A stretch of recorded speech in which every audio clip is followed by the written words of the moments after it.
এক ভাই প্রশ্ন করেছেন 12 রবিউল আউয়ালের দিন নবীজি তো ইন্তেকাল করেছেন, আপনারা ওনার জন্মদিন কেন পালন করেন?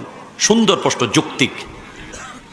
কেন জন্মদিন পালন করি? কারণ প্রথম উত্তর হলো আল আম্বিয়াউ আহিয়াউন ফি কুবুরহিম ইউসাল্লুন ওয়া ইউরযাকুন।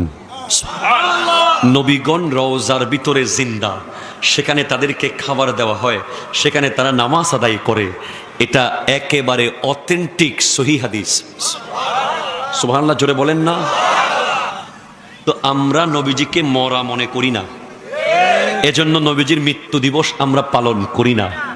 নবীজিকে জিন্দা জানি, তাই জন্মদিন পালন করি। 2, মরা থাকে কবরস্থানে, জিন্দা থাকে তার ঘরে।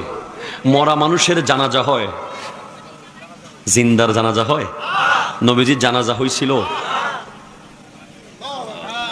সুবহানাল্লাহ বলেন না ভাই। নবীজির কবর শরীফ কি কবরস্থানে না নিজের বেডরুমে?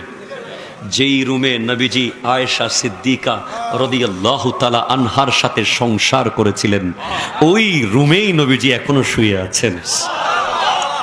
জাস্ট একটা প্রক্রিয়া মাত্র। আপনি শামাইলে তিরমিজি পড়ে দেখবেন, আমার নবীর কাছে জিবরিল আমিন এসে বলে, আপনি কি চান? আল্লাহ আপনার ইচ্ছা জিজ্ঞেস করেছে, মন চাইলে থাকেন, না হলে চলেন। নবীজি বলছেন, আমি চলে যাব আল্লাহর দিদারে। ইচ্ছা আপনার। আল্লাহু আকবার, জোরে বলবেন না। নবীজি বলেছেন, হায়াতি খায়রুল লাকুম ওয়া মামাতি খায়রুল লাকুম। আমার হায়াত তোমাদের জন্য উত্তম, আমার চলে যাওয়াও তোমাদের জন্য উত্তম। কেন? তুরাদু আলাইয়া আমালুকুম, তোমাদের প্রত্যেকটা আমল আমার কাছে পৌঁছানো